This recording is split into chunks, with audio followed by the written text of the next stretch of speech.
O, sa kusina, kunin mo yung microwave at saka toaster. Alam niyo, miss, kung sasabihin niyo lang kung nasaan ang tatay niyo, hindi mangyayari I ganito don't know. I don't know. How many times Imposible will I naman tell you hindi I niyo don't alam know? kung nasaan ang tatay niyo. Sana sinabi ko sa'yo kanina pa. In fact, Kailangan nasaan humarap ka siya sa naman korte. Ano ba? Shit, ang kulit. Ate Angie, may sulat ka? Anong sulat yan? Ewan ko, hindi ko alam eh. Halika nga rito. Akin na yun.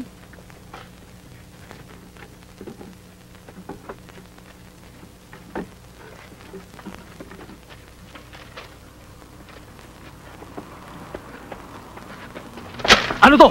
Ha? Ano to sulat na to? Ano ka ba? Teka muna! That's my letter! Papasahin Give ko! me that! Teka Give me muna! that letter! Give it May to code kayo me! ng tatay mo, no? Give it to me! Magkikita kayo! Give me that letter! Ano ka ba? Magkikita Give it kayo! to me! That's mine! Give me that letter!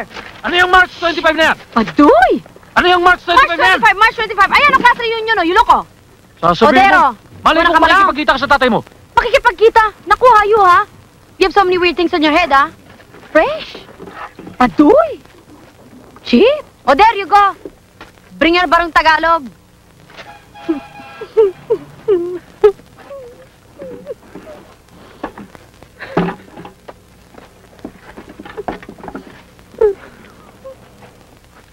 May ilalapit lang ako sana ako sa inyo, sir. Oh, ano yun? Parito ka. Maupo ka. Salamat ho. Kasi ho, yung isang kaibigan ko ho, na-aksidente. Nabangga ho yung kotse niya. Eh, gusto ho mag-claim ng insurance. Assured ba natin yan? Yun nga ho, sir eh. Hindi pa. Pero na-file na.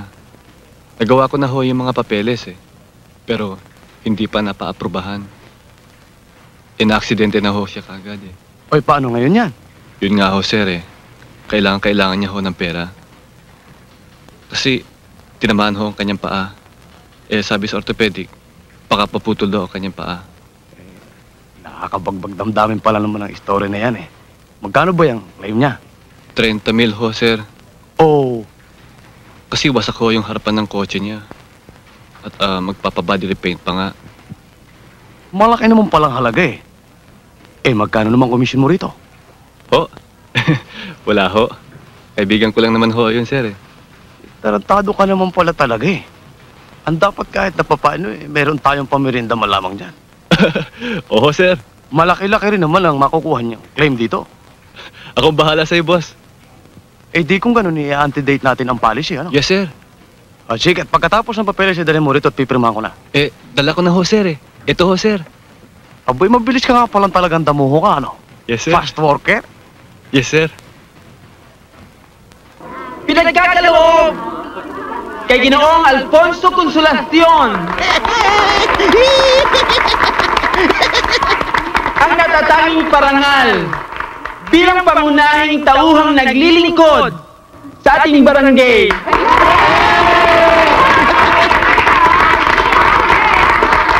Ang malaking ito ay babasahin ko.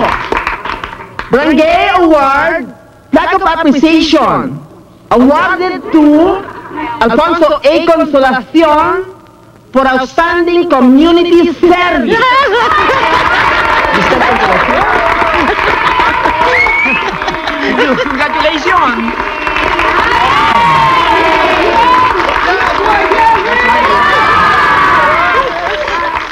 Salamat, kid! Salamat, kid! Salamat, kid! Thank you. Congratulations. Thank you! Mga kasama, huwag niyong kalilimutan, dalawin yung Kangkungan Livelihood Project! At saka yung recycling center sa Tambakan! May pera sa Diario Boted, di ba? Dapat ninyong malaman na utang natin kay Alfie ang peace and order situation dito sa ating barangay.